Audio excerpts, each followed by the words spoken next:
Sveiki, mani sauc Aigars, un jūs esat BeSafe Latvija YouTube kanālā.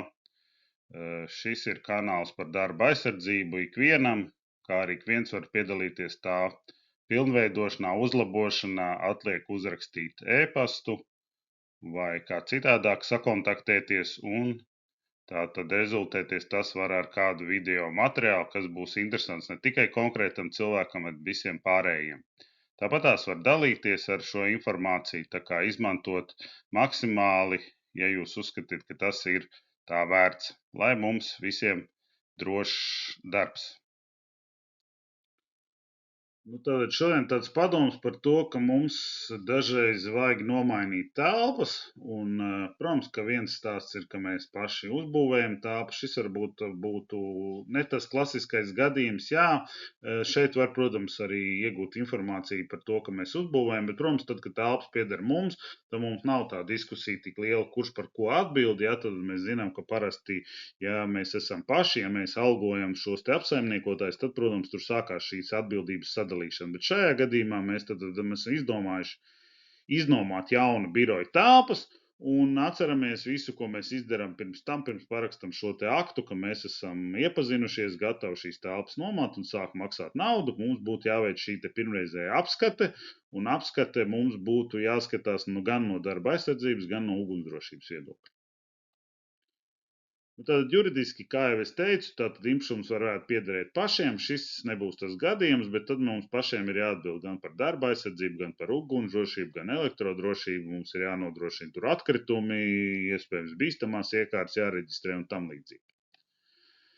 Parasti, ja mēs nomājam, tad vai nu tad pats šis te ēkas īpašnieks viņu apsaimnieko, bet, protams, lielākā daļā tur ir speciāli šie te ēku apsaimniekotāji, līdz ar to īpašnieks ir viens, viņš varbūt tās ne visiem vienmēr ir zināms, un viņš tur arī varbūt parādās, un tad mums ir nomnieki, un šie te apsaimniekotāji, kas tad šos te nomniekus ar viņiem slēdz dažādu veidu līgumus, un tad ir šis savstarpējais līgums, kurā tad mēs nosakam, kurš par ko tur arī atbild. Un, ja mēs iznomājam, ja, tad prasam, kas pie mums pieder. Mums precīzi ir jāsaprot, ja, lai neiznāk situācija, kā dažreiz, kad ir ļoti vispārīgs šis te līgums, un pēc tam sākās ar ēdzi, tas tomēr jums pašiem jādara, kaut kā tā.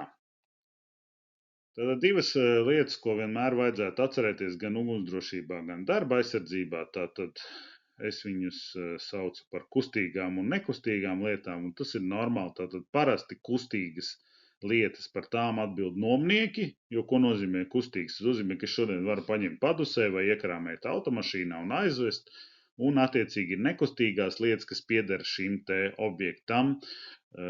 Tur speciālas telpas, serveru telpas vai kaut kas tam līdzīgs, kas iekārtots ar speciālām sistēmām. Jā, varbūt situācija, ka mēs nomājam, mums tāda ir jāizveido pašiem, tas ir bišķiņ cits gadījums, bet principā, ja mēs ienākam nomājumās telpās, tur tad principā būtu tā līnija jānovāk starp šo te kustīgo un neskustīgo daļu. Attiecīgi jāsaprot, ka par kustīgām atbildam mēs, par nekustīgām atbild tātad telpu iznomātājs vai apsaimniekotājs, kā tad viņš kurā brīdī ir nosaukts.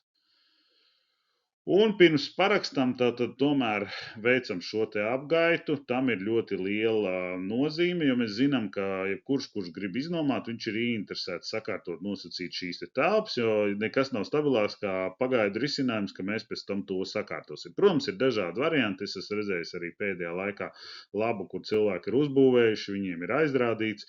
Viņi ir sakārtojuši, jā, tas nav noticis, protams, uzreiz mēneša laikā, kā varbūt viņi ir solījuši, bet, principā tas ir sakārtots. Bet es zinu variants, kur kārtošana valkās gadiem, un saka, un atbēsnojums ir, jā, redz, tagad nav naudas. Tā, kad vajag iznomāt, tad vienmēr dažreiz atrodas nauda, bet pēc tam, protams, kad mēs maksājam, iestājās pavisam cits nosacīts režīms, ja, un kamēr, protams, no ārpuses viņiem neuzliek par pienākumu, vai tie ir ugunsdzēsēji, vai, nezinu, valsts darba inspekcija, tikmēr, protams, tas tā mēdz velkties, un atceramies, tas atmaksājās mums, sevišķi tad, kad mēs esam nomnieku statusā. Šeit ir kaut kāda bilde, tam varbūt nav būtiski. Ko mēs varam pastīties? Tad skatāmies apgaismojumu, samēram, paņemam, šobrīd tie apgaismojuma mērītāji, protams, var mērīt arī ar mobiliem telefoniem, bet viņi ir diezgan neprecīzi un tā globāli, protams, kaut kādu vīziju pateikt nevar. Bet šie te apgaismojuma mērītāji, nezinu, sākot ar 50 eiro pieņemsim, varbūt ir arī pa 35 mūsdienās, jā. Tā kā paskatāmies, ir sevišķi tās svarīgākās vietas, kas mums būs, vai tas ir birojs, varbūt kaut kur ražošanā, mums būs kaut kāda kontroles pasākuma, tad ir jautājums, vai tas mēs par to rūpējamies, vai tad viņi jau uzliek vairāk, jā, tad varētu būt diskusija. Tas pats par mikroklimatu, tā skaitā arī ventilāciju, kur viņa ir, kā viņa ir. Un atceramies, ka ventilācijas sistēma ir diezgan sarežģītas. Viņas ne tikai ir jāuzkopjas, nozīmē filtri jāmaina, jāpaseko viņam līdzi, bet arī jātīra. Un tas būtu pie šīm te nekustīgām lietām, kurus vajadzētu darīt tā kā to ēku šīm te apsaimniekotājiem. Tad par transporta lietām skatāmies, vai mums būs transporti, vai mēs varēsim izbraukt, vai viņi ir pietiekoši, jo situācija sevišķi ar nomas, un tad ir taisīts kaut kam, vienmēr pielāgot ir daudz sarežģītāk nekā tad, ja mēs izveidojam no jauna, protams. Par rampu nespēju, jo mums varbūt būs smagas kravas, mums ir jāsaprot, vai šīs rampas nesalocīsies. Diemžēl dzīvē redzu, ka rampas ir uztaisītas šādas un tādas, jo tur ir sevišķi ar rampām rodās, kur problēma, ka, ja, protams, mēs tā taisni tikai braucam iekšā un ārā, tad ir kārtībā, bet ar laiku, protams, mēs zinām, ka viss tiek aizkrāmēts, un tad man būtu situācijas, kad uzbrauc ar iekrāvēju, un tad viņu griež uz šīs te rampas, tas nozīmē palielinās slodze, un, protams, viņas agrāk vai vēlāk nedaudz tiek sabojāts.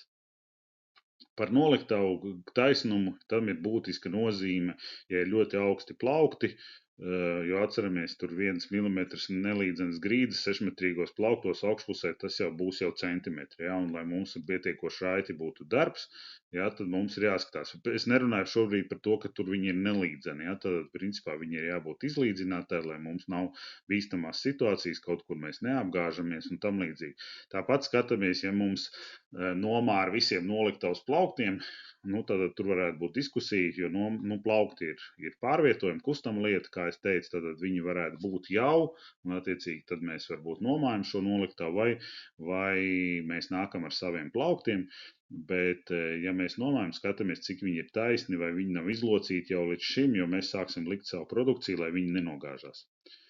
Tāpatās par pārējo iekārtošanu, kur es uzrakstīju, tas ir nedaudz arī no ugunsdrošības, gan par evakuāciju, vai ir zīmes, vai tur ir skaņas noturība visur, kur vajag, kur ir kaut kādi trokšņi būs, vai ir atbilstoši skaņas slāpēšana, ir šīs te nespējas, dzēsspējas un tam līdzīgas lietas, kas ir jau specifiski, mums ir jāsaprot, ka mums ir tāda un tāda lieta, ja, jo ir reizes, kad tam ir svarīga nozīme. Protams, pats teritorijas, ja mēs pirms tam vairāk runājam par telpu iekšienu, tad arī skatāmies par pašu teritoriju, vai pietiekoši vietas ir, kā tur ir sakārtots, vai nekrustojās, teiksim, parastais transports ar mūsu ražošanas transportu, vai tur ir pietiekoši attālumā, vai mēs neizbraucam, vai ir apzīmētas tās vietas, es zinu ļoti daudz, ka ražošanas uzņēmumos agri vai vēl saskarās ar to, ka iebrauc lielās šīs te fūras, saucamās lielie, kas pieved preces, un ja cilvēki nav atzīmēti laukumi, kur nedrīkst stāvēt, ir reizes, kad tā saucamās fūras nevar izgriezties, un tad, protams, kad ir jāsazīmē vai nu krusti, sarkani vai dzelteni, kā sarkani, labāk dzelteni, kur nedrīkst stāvēt, lai diezgan raiti varētu atbraukt, apgriezties, ja, tad tas viss arī ir jāpaskatās, vai par to ir domāts, jo mēs zinām, kādas kravas mums tiks vestas, par ko mēs līdz šim maksājam, vai tur ierodās tikai ar mazām mašīnām, tad ir vieglāk, ja ar fūrēm, tad ir sarežģītāk.